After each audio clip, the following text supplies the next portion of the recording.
So if you can't tell so far, we're literally in the presence of a lot of luminaries. Right now, we have another conversation. This next guest is one of my absolute favorite people in the world. I've been following her for a long time, and I'm sure that she's going to bring the inspiration that she's known to bring. Our next guest is the author of the New York Times best-selling book, Finding My Voice, My Journey to the West Wing and the Path Forward.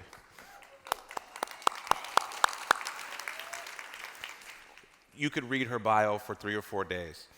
She was the longest-serving senior advisor to President Obama, and amongst all the things that she did, she oversaw the administration's advocacy for workplace policies that empower working families, equal pay, minimum wage, paid leave, paid sick days, workplace flexibility, and affordable childcare, and also led campaigns to reform our criminal justice system and end sexual assault and gun violence.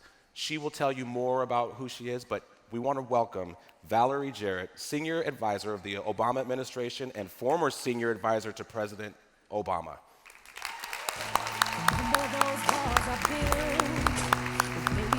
Very welcome. That was a lovely. Oh, let's do that. Let's do that. Have a seat in the second. Thank you. And we're going to invite Cliff Leaf back up to the stage to join her in conversation. So let's welcome Cliff as well.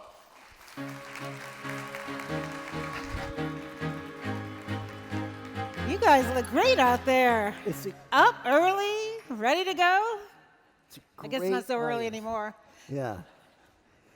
So, well, they're caffeinated, I imagine. They seem Yes, like it. They're yeah, laughing. yeah, exactly. To start. So you've done a lot of amazing things, and in fact, I think one of my favorite conversations was the one we had just backstage. And if you don't mind, I'd love to just bring up this issue of, you know, sort of shining your whole self out here, because when you actually came to the country at a young age from Iran, and then by way of London.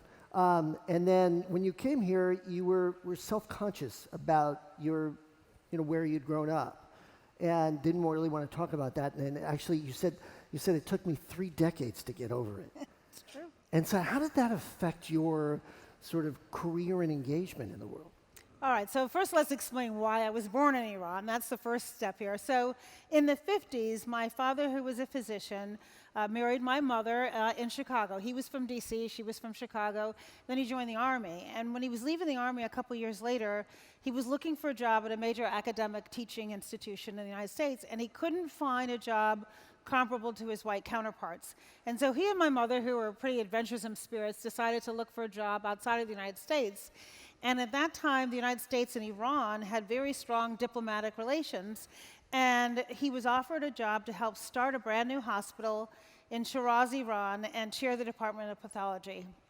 And everyone told him, where are you going? You don't know the language, you don't know the culture, you don't know anything about it. I think the furthest they'd ever been was Europe by that point, but this country was offering him a job that he didn't have available to him here. So off they go, and we lived there for 5 years. He does research there that catches the attention of some folks at the Galton Labs at University of College of London. And so they were getting a little homesick, so we go to London for a year. And then from London, he is giving a paper at some international conference, and the dean of the University of Chicago Medical Center is at the conference and offers him a tenured-year track. And he ended up going to the U of C. He was the first African American to get tenure in the Division of Biological Sciences. And so he said to me growing up, sometimes the shortest distance to where you want to go means take the scenic route. And he sure took that scenic route, right? But so for my parents, to answer your question, Cliff, they're going home to Chicago, a neighborhood where my grandmother and my aunts and uncles and extended family lived right by the university. And I'm going to another country. And when I started in school there, I am speaking 3 languages. I'm born in a country no one had ever heard of back then. That 1 year in Great Britain, I developed a British accent. Doesn't take long, right? And if you could just imagine me plop down in this school, and I just felt like I stood out like a sore thumb, and I felt like the definition of other. And so I stopped speaking Farsi, which I regret. I lost that British accent week 1. And I never talked about where I was from. And frankly, we were saying this backstage too, I became shy. Now you find that hard to believe now because I can't shut up. But back then, I really was shy and I didn't want to talk that much about where I came from. And then when I was in law school, to date myself, and President Carter was in office, we had the Iran hostage crisis. Sure. Well, then everybody had heard of Iran, and I wanted to talk about it even less, and let's face it, it's gone downhill from there. But I realized, really, as an adult, as I started to find my voice, that we are our stories. Yeah. And if you don't open up and share those stories with people, then you're not really bringing your authentic self to the table, both in your personal and in your professional life. So for those who are tweeting, I think you have your tweet, "We are our stories." I think that's a fundamental takeaway from this conversation. We're just a few minutes into it. But this is something where we talk about bringing our authentic selves to work with us and our authentic selves in life. And it's hard to do. You know? Yeah. It's Nobody really said hard. it was easy, but it makes a big difference. I mean, we were also talking about stage. In my book, one of my favorite chapters is called Best Hire Ever. Yeah. And it's when I made a job offer to Michelle Robinson, now known as Michelle Obama. And I still remember her walking in my office. She, obviously tall, she was all dressed in black. She barely had any makeup, hair pulled back, looked me right in the face, shook my hand, saw her resume on my desk, never mentioned one word about Princeton, undergrad, Harvard Law. She figured I could read. Instead, she shared her story, which is now the quintessential American story, growing up on the south side of Chicago, working class parents who didn't go to college but instilled in Michelle and her brother Craig this sense of hard work and excellence and service. But what I really remember about that conversation is she also opened up and said that her best friend and her dad had died within the last year, and that those deaths were sudden and devastating and made her say, am I really leading a purposeful life, or is there something else for me? And that's what led her to my office. Well, that story is what I remember nearly 30 years later. And it was painful. She filled up with tears talking about this. She made herself vulnerable. And I fell in love with her and have been just like, she's a rock star for that. And now she's got this amazing book out too. And in there, she tells the details of her story, and it's the highest selling book ever in the history of autobiographies. It's an incredible book. And what the coda to that story is also interesting, which is that you offer her a job on the spot, and she was like, well, maybe I ought to ask my fiance, who's really good at this. And he was like, I don't know about this job, working for the mayor of Chicago. I knew you were going to bring that up. Yeah. Yeah, he's like, I don't think this is such a great idea. And I'm like, well, who's your fiance, and what do we care what he thinks? Yeah, exactly. I know, little did I know, right? Exactly. And she laughed just like you guys are laughing. And she said, well, his name is Barack Obama, and he started his career as a community organizer, and he's worried because I had practiced law for 6 years in the private sector and then 4 years for the city. And she said, you then went from inside counsel to the city to the mayor's office. I'd be going right from a law firm, and he just wants to meet you and see, kick your tires for a second. And I said yes, wisely, because I would have done just about anything to hire her. And at that dinner, he says to me, you'll like this, given what I just told you. So where are you from? Chicago. Where'd you grow up? Chicago. You born here? Well, no, I wasn't actually born in Chicago. And he said, well, where were you born? And I said, I was born in Iran, and I'm expecting like this typical banal response. And he leans in and he said, well, that's interesting. And he said, I lived in Indonesia for a few years as a kid. And I said, well, that's interesting. Yeah. And we told each other our stories and agreed that the experience that we both had living outside of the United States in underdeveloped countries at the time shaped our perspective enormously. And we bonded by bringing our authentic selves to the table. And I've often wondered whether, if I hadn't opened up with him, might I have ever been able to hire her? And fortunately, she said yes at the end of a 3-hour dinner. That's fantastic. That's fantastic. And, and getting from this idea of telling your story to the idea that we don't have enough diversity of stories in the places that we work and how we bring that in. And I know that's been a passion of yours. We've talked a lot already, you and I certainly, and I know the room has, about the business imperative of diversity and inclusion. We've seen study after study, McKinsey, Deloitte, the Wall Street Journal, Fortune certainly has looked at these numbers, and it's an obvious imperative in terms of if you connecting diverse leadership, in particular diverse boards and diverse workforces with outsized profitability and performance.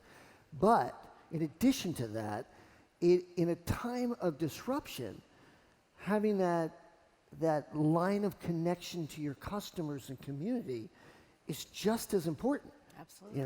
And so how do you bring that into organizations? Because we all talk about it, and then how do you do it? You've got some ideas. Well, look, I think tone starts at the top, but it also has to permeate the culture. And I know a lot of well-meaning CEOs believe that diversity is important, and it's a strength, it's a competitive advantage. Mm-hmm. But if you don't inculcate it in your team, then it kind of falls flat. And you do it because you will make better decisions if you hear from people who are more representative of the marketplace that you're trying to attract, right? You will make a more informed decision. And what I have found over my experience is that oftentimes the best laid plans just fall flat at the top unless you tie it to performance metrics, which gets to money. Mm-hmm. And when you start compensating people by whether or not they achieve the level of diversity and inclusion that you think is important to be competitive, then suddenly you get their attention. And that has to be at all levels of the corporate ladder. One of the studies we were talking about earlier that McKinsey and the Journal did showed that something like 70% of CEOs get this. This is nothing that they don't understand, but that at the lowest rung of the corporate ladder, men are still outpacing women 2 to 1. Right. And the reason why is culture. And so there are some structural changes that we have to make, I think, to make sure that we have the inclusion that we want, and it's everything from equal pay to paid leave, paid sick days, workplace flexibility, a culture that is supportive of working families.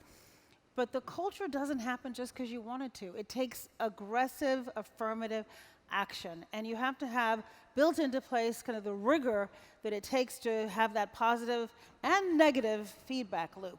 Right. Yeah, the negative feedback loop is interesting too, because the idea is if you're really going to pay somebody for their performance and building a diverse and inclusive workforce, you also have to acknowledge that there are some people who will fail that, and there needs to be some demerit system there in there. Yeah, and people need to know what the rules of the road going in. You need to, in the interviewing process, and I say this to people on both sides of the table, be as clear as possible. If you are looking for a job, you want to know that you're going to go into a place where you're going to thrive, where you can bring your whole self there. And I'm not saying you have to wear it on your sleeve the whole time, but when I first started practicing law, I was like 7 months pregnant before I told anybody I was pregnant because I thought they wouldn't take me as seriously. Now, I gained 70 pounds. Something was going on. Not proud, I'm just saying. But I thought if I had to pretend like there was nothing happening here because I thought I would be diminished. And we all have something happening other than in our heads. We have family responsibilities, we have gender identity and sexual orientation, we have religion, we have a whole lot about us more than just our work product. And so I think on both sides of the table on the front end, you have to see if there's a meeting of the minds. And then you have to have constant reinforcement. I mean, as much as I care about these issues, and I remember being a young single working mom, and I kept thinking I'm holding on by my fingertips, and if I were just smarter or worked harder or slept fewer hours, maybe it wouldn't be so hard. And then finally it dawned on me when I started talking to more people, oh, no, it's just hard. And it's hard because of these structural impediments, but it's also hard because of the culture. And yet and still, when I talk about this all the time, I had someone who worked for me in the White House say that she was giving me 6 months notice that she was going to leave. And I'm like, where are you going? You're not going anywhere. And she said, well, I want to have a baby. I said, you are saying to me you cannot have a baby working in this White House where we have 3 months paid leave for men and women, same pay for men and women, paid leave. And she said, well, I don't know. I said, we will figure out how to work it out. And that's the point, is that you have to meet people where they are. You can't just expect them to come in and say, this is what my need is. But I also say, if you have a need that's going unmet and you're in a position to speak up for yourself, and let's face it, a lot of people are not. Yeah. But if you are, then you should. Yeah, you bring up a good point, which is that it's not just the policies, right? It's not just the sort of checkbook checkbox manifesto of, yes, we've got paid leave, yes, we've got tuition reimbursement, yes, we've got, this or that. But No, also having those conversations with people and reaching out. well, I always say you can have a paid leave policy, but if nobody takes it, do you really have paid leave Right. policy? No, you don't. And I know in our organization, if you didn't take your full 3 months, then you were looked at like, well, why are you back? You still have 3 more months. And the men, it was so important that the men at the top took it. I remember the chair of the Council of Economic Advisors took it twice, and the press secretary took it and then stopped traveling with the president. So when men start doing things like that, it sends a message throughout the organization that not only is it safe, but it's welcomed and embraced. And if you don't do it, you get a funny look. At least you got a funny look from me. Yeah, we talked about culture and, and all of the various elements that go into a diverse workforce. Part of the new challenge is the level of discourse in some places. I don't want to put a time on it, last 3 years maybe, but we've gotten less civil. He said that, I didn't say that. We've gotten less civil with each other, and It's a problem. And this obviously is brought into the places where we spend most of our waking hours in our workforces. And how do we create that kind of place that's safe for diversity of opinions, but also respectful and inclusive and civil? Well, it starts with each of you. Look, we all have an enormous amount of control over what happens in our immediate environment. And I say bring your best self and model good behavior. And I think in this era of social media, it's even harder than it was before because people are talking at each other rather than talking to each other. I mean, to date myself again, when I grew up, whatever Walter Cronkite said, we knew to be true, right? And he only said it once a day. He had all day to get it right. And now you have information on demand anytime you want it, and you, the consumer, is trying to figure out what's accurate and what's not. And there are all these disincentives because by defining your own community, you don't get as much practice being uncomfortable as I think we all need. And part of developing relationships is being confident enough to disagree without being disagreeable, and talk it through, and who knows, you might actually even change your mind, and that's okay too. And I think in the workplace, it is kind of a microcosm, but we have to build the culture from the ground up. And if we want to change the current climate, I think it has to start right where you are, on your floor, in your office, in your workplace, around your kitchen table with your family members, and really talk it out and encourage young people who have grown up with these devices glued to their fingers from time to time to put them down. We were half joking, but not really, backstage about this phenomenon of ghosting people. That's not okay. Yeah. You don't get to do that. But if it's made easy for you, you do it. And the developing of these habits in our personal life bleed into the workplace. And then that is to the detriment of the enterprise, obviously. Yeah. I mean, the other aspect of our social media world is that some people are one way in the office, and then they have a separate identity online that can be somewhat different. And sometimes that does get noticed and spills over. Well, look, when you're interviewing people for jobs, of course you look at their social media imprint today. Right. And that's something that I think young people don't appreciate. Like, it sticks with you and it will haunt you maybe decades later. And so, resist the temptation to press send all the time. Just don't do it. And again, Don't press send. talk about it. Try to explain the consequences. We now have very real examples of how people's behavior has had consequences where maybe 2 or 3 or even 1 decade ago it wouldn't. Yep. And those are wake-up calls that I think, well, not only do we need the structural changes, but we need the cultural and the legal changes. And we're seeing that right now. You sit on the board of Lyft, and the first thing that every new employee goes through is unconscious bias training. Now, you can't be a hirer of people at Lyft without going through it, because we all have these biases, and let's just be honest and admit that they're there. But then the question is, what do you do about it? And so we go through a training process to make sure that we bring them to our attention and that you realize the decisions you're making. And there's ample evidence out there of these biases. And the question is then, what do you do about it? And so one way of dealing with it is making sure that everybody goes through that training first, and then from the bottom up and the top down have this intentional effort to diversity and inclusion, and listen to the people with whom you work who represent that diversity and inclusion, and ask them, how are we doing? Yeah. Are we doing this in a way where you do feel welcome, where you think you will thrive here? Do you see somebody who looks like you who comes out hiring, for example? When you walk through a business and you're thinking about working there, if you don't see anyone who looks like you, that's off-putting immediately, and so you have to be intentional about that. Right, and you've talked about who reaches out to potential candidates for jobs, and making sure that that's done at a senior level, so that people understand that this is taken seriously by the company. This effort, yeah. Absolutely. I did a conference out in Silicon Valley about 5 years ago, focusing on the lack of diversity.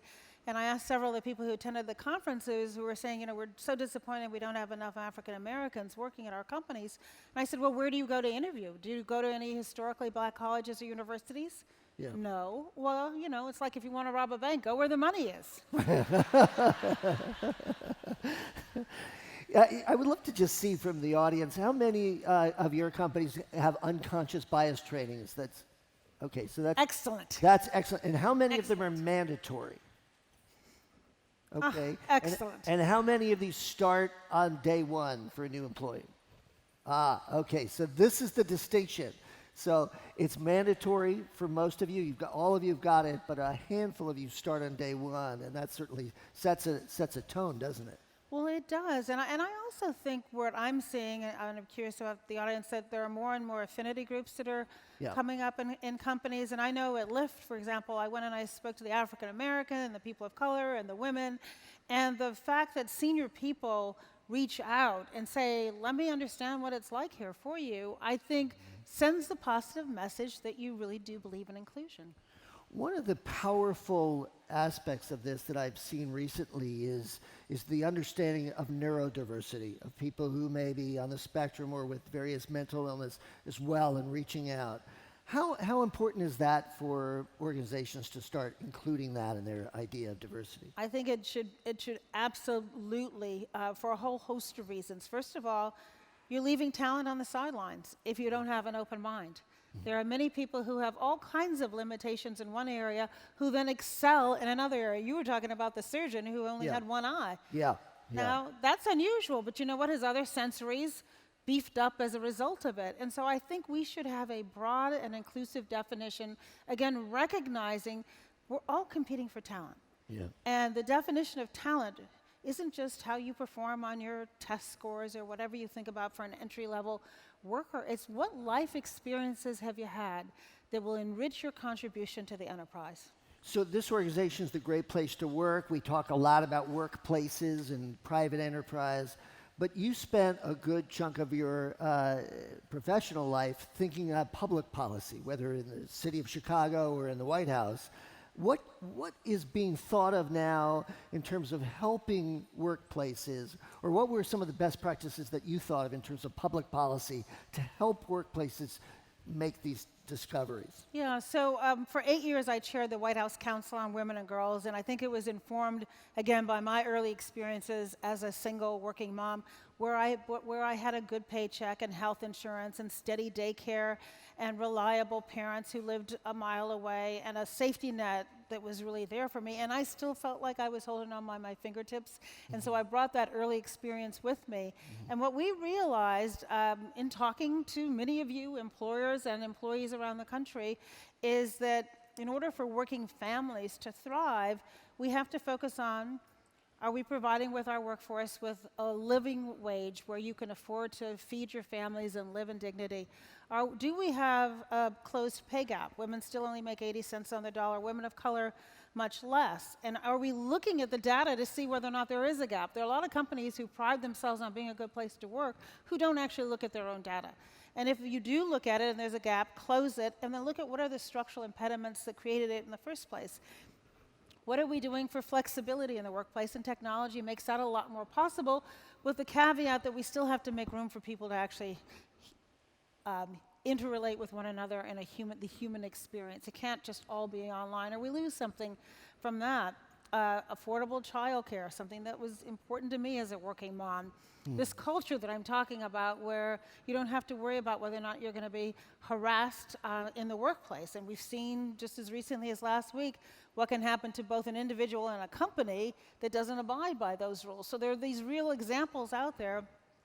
And I think from a public policy perspective, I'm proud that the first bill President Obama signed was the Lilly Ledbetter Fair Pay Act. Lilly was not receiving equal pay for decades, didn't know about it. Why? Because there was a policy that you couldn't share pay, and then one of her co-workers, a guy, tipped her off. After the statute of limitations had told, her case went all the way to the Supreme Court and she lost. And so the bill the president signed tolls the statute of limitations, basically. But that's not enough, because you could still go decades, and employers penalize their workers all the time for sharing pay. And so how do you have enough transparency and clarity about the rules of the road so that you know that you're getting equal pay? And so it is looking for government to say, okay, here's the minimum wage. The minimum wage in our country hasn't been raised in 10 years at the national level. Cities and states have done it, employers certainly have done it, but the federal government has not done it. That would send a very positive message. Looking at other ways of passing legislation, there's a bill currently pending in Congress, the Equal Paycheck Fairness Law, that would prohibit employers from penalizing employees who share compensation. And then there is this tone at the top, which you kind of alluded to earlier on, which is that we need our leaders across the country, across the business, political spectrum, to set a tone at the top of inclusion and appreciation of diversity as a strength and as a competitive advantage.